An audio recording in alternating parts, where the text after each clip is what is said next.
மின்சார விநியோகத்தை மேம்படுத்தி நுகர்வோருக்கு தடையில்லாத தரமுள்ள மின்சாரத்தை அளித்திட மாண்புமிகு அம்மாவின் அரசு பல்வேறு நடவடிக்கைகளை எடுத்து வருகிறது.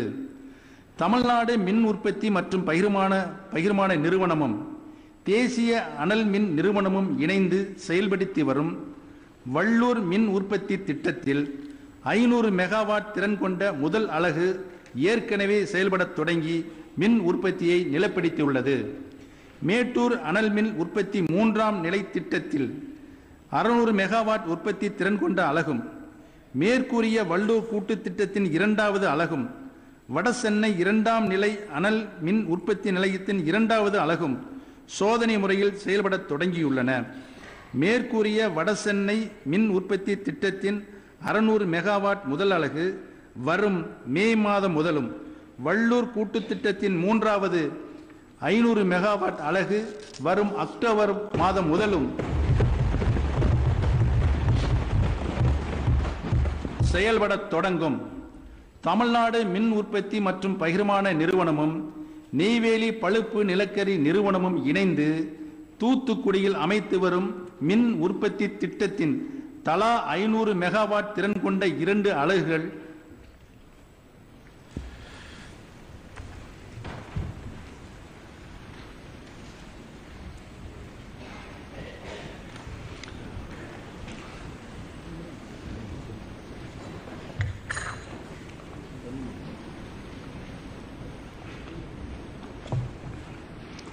தலா 500 மெகாவாட் திறன் கொண்ட 2 அலகுகள் முறையே 2013ஆம் ஆண்டு டிசம்பர் மாதத்திலும் 2014ஆம் ஆண்டு மார்ச் மாதத்திலும் செயல்படத் தொடங்கும் என எதிர்பார்க்கப்படுகிறது.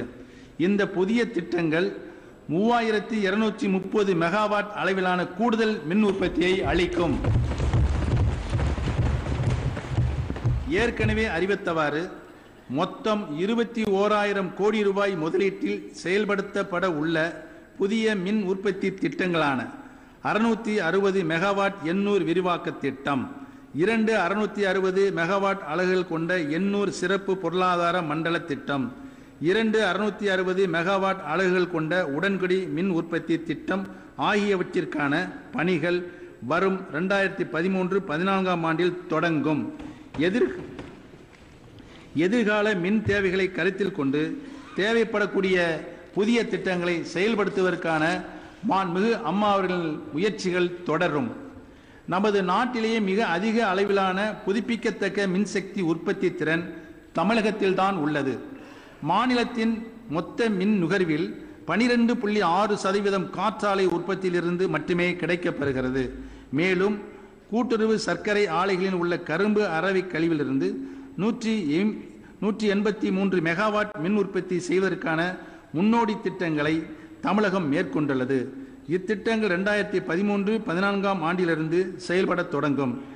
இந்த நிதியாண்டில் இந்த மின் உற்பத்தி திட்டங்களை செயல்படுத்த பல்வேறு சர்க்கரை ஆலைகளுக்கு குறுகிய கால கடனாக 352 கோடி ரூபாய் வழங்க மாண்புமிகு அம்மாவின் அரசு ஒப்புதல் அளித்துள்ளது. அண்மையில் மாண்புமிகு தமிழ்நாடு முதலமைச்சர் புரட்சி தலைவி அம்மா அவர்களால் வெளியிடப்பட்ட 2012ஆம் ஆண்டு மீறிய சூரிய மின்சக்தி கொள்கையின்படி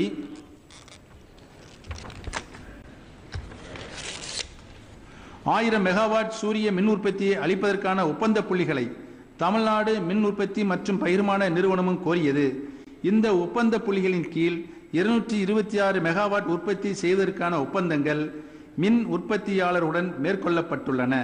அத்துடன் தற்போதுள்ள அரசு கட்டடங்களில் சூரிய மின் உற்பத்தி கருவிகளை நிறுவுவதற்காக ஒவ்வொரு சட்டமன்ற தொகுதிக்கான சட்டமன்ற உறுப்பினர் தொகுதி மேம்பாட்டு நிதியிலிருந்து 5 லட்சம் ரூபாயை தனியாக ஒதுக்கீடு செய்து மொத்தமாக 11.70 கோடி ரூபாய் செலவிடப்படும். தமிழ்நாடு மின் உற்பத்தி மற்றும் பகிர்மான கழகத்தின் மோசமான நிதிநிலையை சரி செய்யும் பொருட்டு நிதிநிலை மறுசீரமைப்பு திட்டத்திற்கு மாண்புமிகு முதலமைச்சர் புரட்சி தலைவி அம்மா அவர்கள் ஒப்புதல் அளித்துள்ளார்கள். இந்த மறுசீரமைப்பு திட்டத்தின் கீழ் 12,211 கோடி ரூபாய் அளவிலான இந்த நிறுவனத்தின் குறுகிய கால கடன் பொறுப்புகளில் 50% தொகையை மாண்புமிகு அம்மா அவர்களின் அரசு ஏற்றுக்கொள்ளும். 2012-13 ஆண்டிலிருந்து இந்த நிறுவனத்திற்கு ஏற்படும் பண இழப்பில் ஒரு பகுதிக்கான நிதியையும் மாண்புமிகு அம்மாவுடைய அரசு வழங்கும். மாண்புமிகு அம்மாவுடைய அரசு பொறுப்பேற்ற போது தமிழ்நாடு மின் உற்பத்தி மற்றும் பகிர்மான நிறுவனத்தின் கடன் அளவு 45,000 கோடி ரூபாயாக இருந்தது. கடனில் மூழ்கியதால் மின் உற்பத்தியை உயர்த்துவதற்கான எந்த ஒரு முயற்சியை மேற்கொள்வதற்கு நிதி ஆதாரம் இடமளிக்கவில்லை. இந்த மோசமான நிதிநிலையில் இருந்து நிறுவனத்தை மீட்பதற்காக 2011-12 ஆண்டில் 7,913.35 கோடி ரூபாய் மொத்த நிதி உதவியை மாண்புமிகு அம்மாவுடைய அரசு அளித்தது. 2012-13 ஆண்டு திருத்த மதிப்பீட்டில் தமிழ்நாடு மின் உற்பத்தி மற்றும் பகிர்மான நிறுவனத்திற்காக 11,242 கோடி ரூபாய் ஒதுக்கீடு செய்யப்பட்டுள்ளது.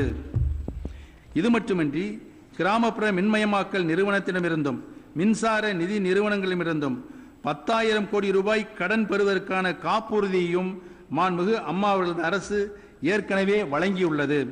மின்சார மானியம் 5,197 கோடி ரூபாயையும் சேர்த்து 2013-14 ஆண்டில் தமிழ்நாடு மின் உற்பத்தி மற்றும் பகிர்மான நிறுவனத்திற்காக மொத்தம் 12,197 கோடி ரூபாயை மாண்புமிகு அம்மாவின் அரசு ஒதுக்கீடு செய்துள்ளது.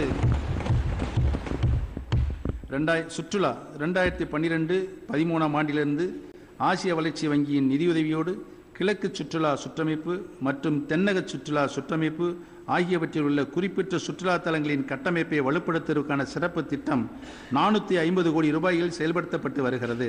2013-14 ஆண்டில் தேர்வு செய்யப்பட்ட சுற்றுலா மையங்களில் அடிப்படை வசதிகளை இத்திட்டத்தின் மூலம் செயல்படுத்த 67.91 கோடி ரூபாய் அளவிலான பணிகள் மேற்கொள்ளப்படும். மேலும் தமிழ்நாட்டிற்கு செல்வோம் 2014 என்ற உத்தியின் அடிப்படையில் சுற்றுலா மேம்பாட்டிற்கான விளம்பர பணிகளை மேற்கொள்ள 10 கோடி ரூபாய் மாநில நிதி ஒதுக்கப்பட்டுள்ளது. 2013-14 ஆண்டு வரவு செலவு திட்டத்தில் சுற்றுலாத்துறைக்காக 153.95 கோடி ரூபாய் ஒதுக்கீடு செய்யப்பட்டுள்ளது.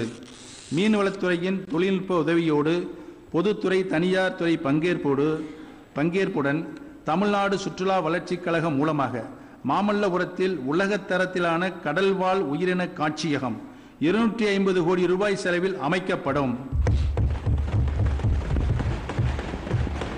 அரியலூரில் ஒரு புதிய தொல்படிவ பொருள் அருங்காட்சியகம் 2 கோடி ரூபாய் செலவில் அமைக்கப்படும். மாநிலத்தில் சுற்றுலா வாய்ப்புகளை அதிகரிக்க இம்முயற்சிகள் மேலும் உதவும். தமிழ் வளர்ச்சி துறைக்கென 2013-14 ஆண்டிற்கு மாண்புமிகு அம்மா அவர்களது அரசு 39.29 கோடி ரூபாய் ஒதுக்கீடு செய்துள்ளது. தஞ்சை தமிழ் பல்கலைக்கழகத்தில் தற்போதுள்ள கட்டமைப்பை மேம்படுத்துவதற்காக ஒரு சிறப்பு மானியமாக 2 கோடி ரூபாய் வழங்கப்படும். பல்வேறு மருத்துவ குறியீடுகளில் தமிழகம் தனது முன்னணி நிலையை தொடர்ந்து தக்கவைத்துக் கொண்டுள்ளது. சிறப்பான பிறப்பு மற்றும் இறப்பு பதிவு முறை, தடுப்பூசி போடுதல், அடிப்படை பேறுகால வசதிகள், சிறந்த பள்ளி சுகாதார திட்டம் ஆகியவற்றை கொண்டு சிறப்பாக செயல்படக்கூடிய பொது சுகாதார அமைப்பினை ஏற்படுத்த எடுக்கப்பட்டுள்ள தன்னிகரில்லா முயற்சிகள் பல்வேறு மன்றங்களில் பாராட்டப்பட்டுள்ளன.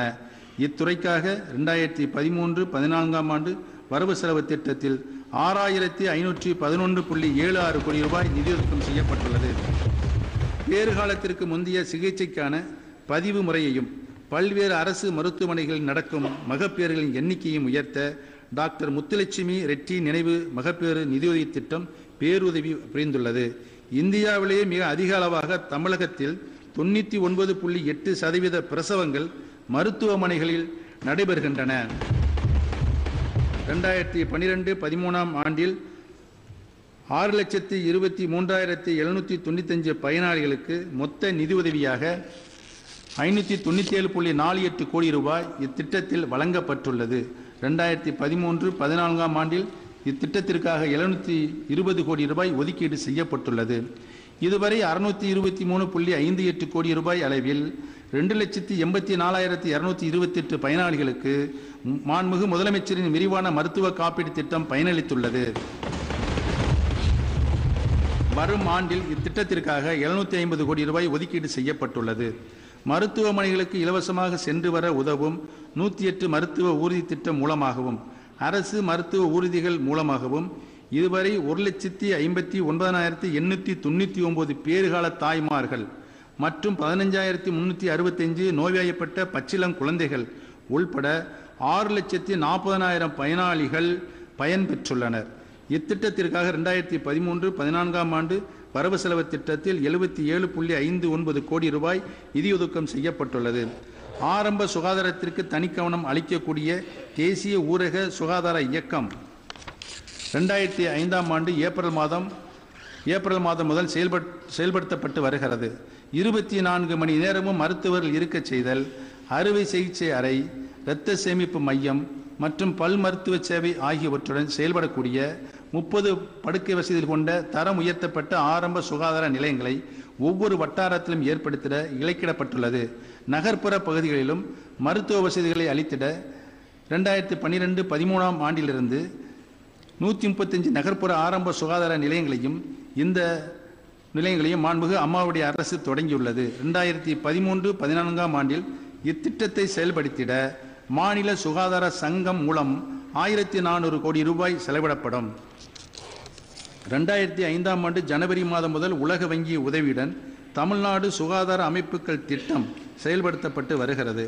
கர்ப்பப்பை புற்றுநோயையும் மார்பக புற்றுநோயையும் ஆரம்ப நிலையிலேயே கண்டறிந்து சிகிச்சை அளிப்பதற்கும் இதய நோய் மற்றும் சர்க்கரை நோய் ஆகியன ஏற்படாமல் தடுத்து கட்டுப்படுத்துவதற்கும் தொற்று அல்லாத நோய்களுக்கான ஒரு பெரும் சிறப்பு திட்டத்தை தமிழ்நாடு சுகாதார அமைப்புகள் திட்டம் செயல்படுத்தி வருகிறது.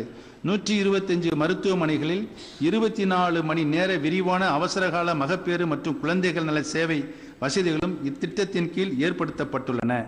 இணைய அடிப்படையிலான மருத்துவ மேலாண்மை தகவல் முறையும் மருத்துவமனை மேலாண்மை முறையும் செயல்படுத்தப்பட்டுள்ளது. 2013-14 ஆண்டில் இத்திட்டத்தை செயல்படுத்த 117.93 கோடி ரூபாய் ஒதுக்கீடு செய்யப்பட்டுள்ளது. மதுரை அரசு ராஜாஜி மருத்துவமனை, கோயமுத்தூர் மருத்துவக் கல்லூரி மருத்துவமனை ஆகியவற்றில் மண்டல புற்றுநோய் சிகிச்சை மையங்கள் அமைத்திட ஏற்கனவே ஒப்புதல் அளிக்கப்பட்டுள்ளது. 30 கோடி ரூபாய் செலவில் தஞ்சை மற்றும் திருநெல்வேலி மருத்துவக் கல்லூரி மருத்துவமனைகளில் மேலும் 2 மண்டல புற்றுநோய் சிகிச்சை மையங்களை அமைத்திட மாண்புமிகு அம்மா அவர்கள் அரசு முடிவு செய்துள்ளது. வட்ட, மாவட்ட மற்றும் மருத்துவக் கல்லூரி மருத்துவமனைகளில் உள்ள கட்டமைப்பு வசதிகளை மாண்புமிகு அம்மா அவருடைய அரசு தொடர்ந்து வலுப்படுத்தும். 2013-14 ஆண்டில் மாவட்ட தலைமை மருத்துவமனைகள் மற்றும் மருத்துவக் கல்லூரி மருத்துவமனைகளில் உள்ள அறுவை சிகிச்சை அரங்குகள் 20 கோடி ரூபாய் செலவில் தரம் உயர்த்தப்படும். ஆயுர்வேதம், யோகா, யுனானி, சித்தா மற்றும் ஹோமியோபதி மருத்துவமனைகள் நோய் தடுப்பு மற்றும் நோய் தீர்வு ஆகிய இரு வழிகளிலும் முழுமையான மருத்துவ சிகிச்சையை அளிக்கின்றன. சித்த மருத்துவ முறையானது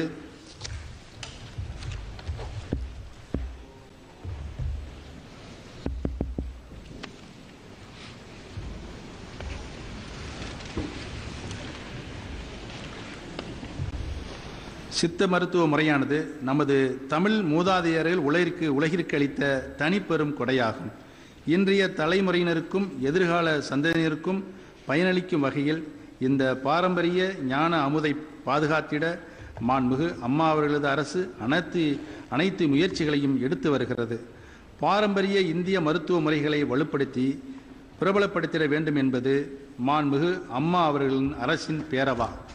இதற்கான சிறப்பு நடவடிக்கைகளை மாண்புமிகு முதலமைச்சர் புரட்சித் தலைவி அம்மா அவர்கள் தனியே அறிவிப்பார்கள் என்பதை தெரிவித்துக் கொள்கிறேன். 2013-14 ஆண்டிற்கு இந்திய மருத்துவத்துறைக்கு 169.13 கோடி ரூபாய் நிதி ஒதுக்கம் செய்யப்பட்டுள்ளது. பள்ளிக்கல்வி அனைத்து துறைகளிலும் மிக உயர்ந்த ஒதுக்கீடாக பள்ளிக்கல்வித்துறைக்கு 2013-14 ஆண்டு வரவு செலவு திட்டத்தில் 16,965.30 கோடி ரூபாய் நிதியொதுக்கம் செய்யப்பட்டுள்ளது. 2011 ஆண்டு குழந்தைகளுக்கு இலவச மற்றும் கட்டாய கல்வி அளிப்பதற்கான சட்ட விதிகளை அரசிதழில் வெளியிட்ட முதல் மாநிலங்களுள் தமிழகமும் ஒன்றாகும். கல்வி கற்பதற்கான உரிமை குறியீடுகளை எய்துவதில் குறிப்பாக மொத்த பள்ளி சேர்க்கை மற்றும் இடைநிற்றல் அளவுகளில் மிக சிறப்பாக கருதப்படும் மாநிலங்களில் தமிழகம் ஒன்று என்பதை இந்த மாமன்றத்திற்கு தெரிவிப்பதில் நான் பெருமையடைகிறேன்.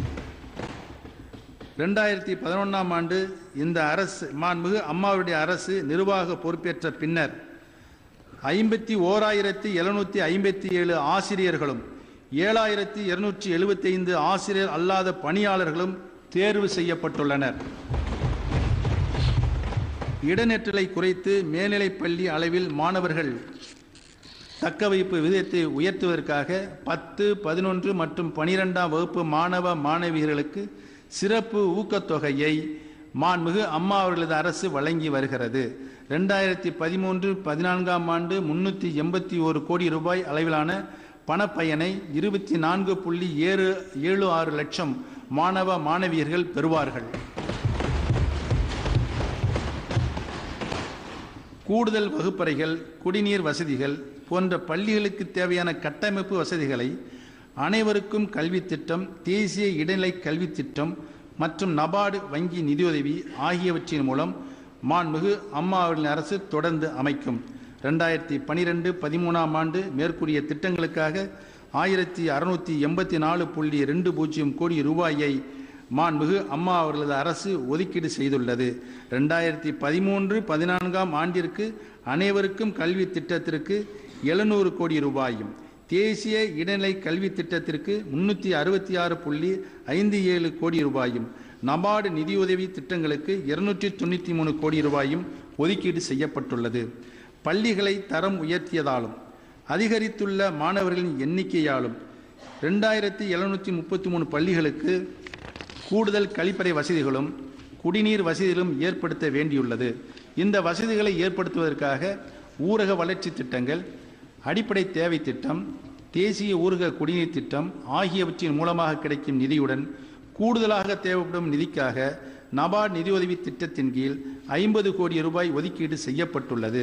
2013-14ஆம் ஆண்டின் இறுதிக்குள் அனைத்து பள்ளிகளிலும் 100% பாதுகாக்கப்பட்ட குடிநீர் வசதியுடன்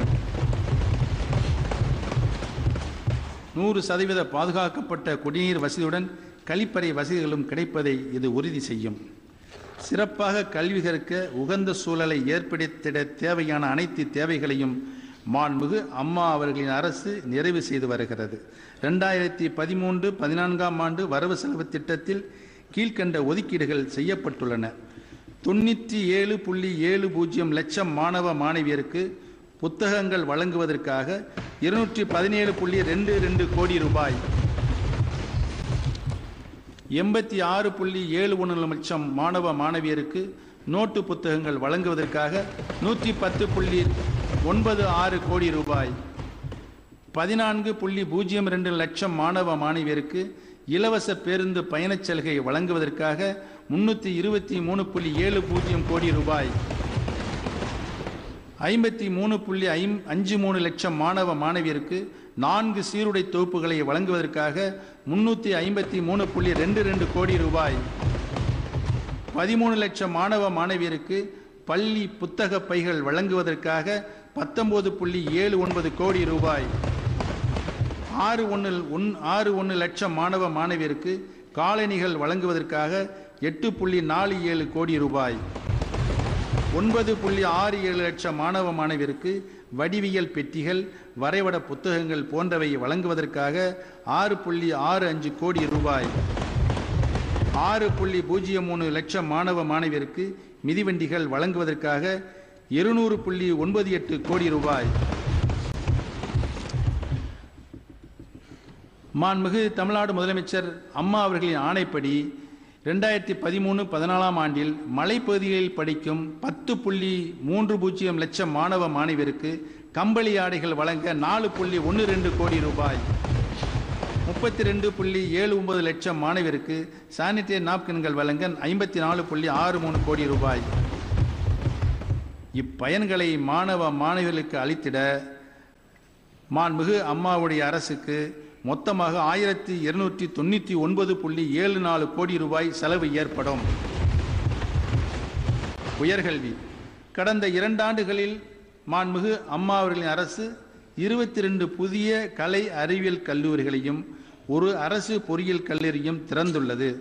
மேலும் 10 புதிய அரசு பல்தொழில் நுட்பக் கல்லூரிகளையும் 2 புதிய அரசு பொறியியல் கல்லூரிகளையும் தொடங்க நடவடிக்கை எடுக்கப்பட்டு வருகிறது. 2013-14 கல்வியாண்டில் இந்திய தகவல் தொழில்நுட்ப ஆய்வு நிறுவனம் பாரதிதாசன் தொழில்நுட்ப நிறுவன வளாகத்தில் செயல்படத் தொடங்கும். மாண்புமிகு முதலமைச்சர் அம்மா ஏற்கனவே அறிவித்தவாறு கூடுதலாக 8 கலை அறிவியல் கல்லூரிகள் 2013-14 ஆண்டிலிருந்து கூடுதலாக 8 கலை அறிவியல் கல்லூரிகள் 2013-14 ஆண்டிலிருந்து செயல்படத் தொடங்கும். 2010-11 ஆண்டில் 6,09,915 இருந்த உயர்கல்வி மாணவர்களின் சேர்க்கை 2012-13 ஆண்டில் 6,51,807 ஆக உயர்ந்துள்ளது. 2012-13 ஆண்டில் முதல் தலைமுறை பட்டதாரிகளுக்கு கல்வி கட்டணத்தை அளிக்கும் திட்டத்தின் மூலம் 518 கோடி ரூபாய் வழங்கப்பட்டுள்ளது. 2013-14 ஆண்டில் இத்திட்டத்திற்கான ஒதுக்கீடு கணிசமாக உயர்த்தப்பட்டு 673 கோடி ரூபாய் அனுமதிக்கப்பட்டுள்ளது. தகவல் தொழில்நுட்ப யுகத்திற்கு இளைஞர்களை தயார்படுத்துதல். மாநிலத்தில் தரமான மனித ஆற்றலை வளர்ப்பதில் மாணவர்களுக்கு விலையில்லா மடிக்கணினி வழங்கும் திட்டம் பெரும் பங்கு வகிக்கிறது. வளரும் சமுதாயத்தில் காணப்படும் தொழில்நுட்ப இடைவெளி இத்திட்டத்தின் மூலம் நிரப்பப்படுவதை நமது மாநிலம் உறுதி செய்து வருகிறது. 2013-14 ஆண்டில் மாணவர்களுக்கு 5.65 லட்சம் மடிக்கணினிகள் வழங்கப்படும். 2013-14 ஆண்டு வரவு செலவு திட்டத்தில் 1,500 கோடி ரூபாய் நிதி ஒதுக்கம் செய்யப்பட்டுள்ளது. விளையாட்டுக்கு ஊக்கமளிப்பதை இளைஞர்களின் முழுமையாக வளர்ச்சிக்கு வழிவகுக்கும் முக்கியமான கருவியாக மாண்புமிகு அம்மா அவர்களின் அரசு கருதுகிறது. 2012-13 ஆண்டு சென்னையில் புதிய ஓடுதளங்கள் அமைக்கவும் நேரு விளையாட்டு அரங்கத்தை மேம்படுத்தவும் 40 கோடி ரூபாய் மாண்புமிகு அம்மாவுடைய அரசு அனுமதி அளித்தது. 2010-11 ஆண்டில் 31.26 கோடி ரூபாய் இருந்த விளையாட்டு மற்றும் இளைஞர் நலன் துறைக்கான மொத்த ஒதுக்கீடு 2013-14 ஆண்டில் 112.50 கோடி ரூபாயாக உயர்த்தப்பட்டுள்ளது. தங்கு விடுதிகள், ஓடுதளங்கள், விளையாட்டு அரங்கங்கள் போன்ற விளையாட்டு கட்டமைப்புகளை மேம்படுத்துவதற்கு மாண்புமிகு அம்மா அவர்கள் அரசு சிறப்பு முக்கியத்துவம் அளித்து வருகிறது. இந்த முயற்சிகள் வரும்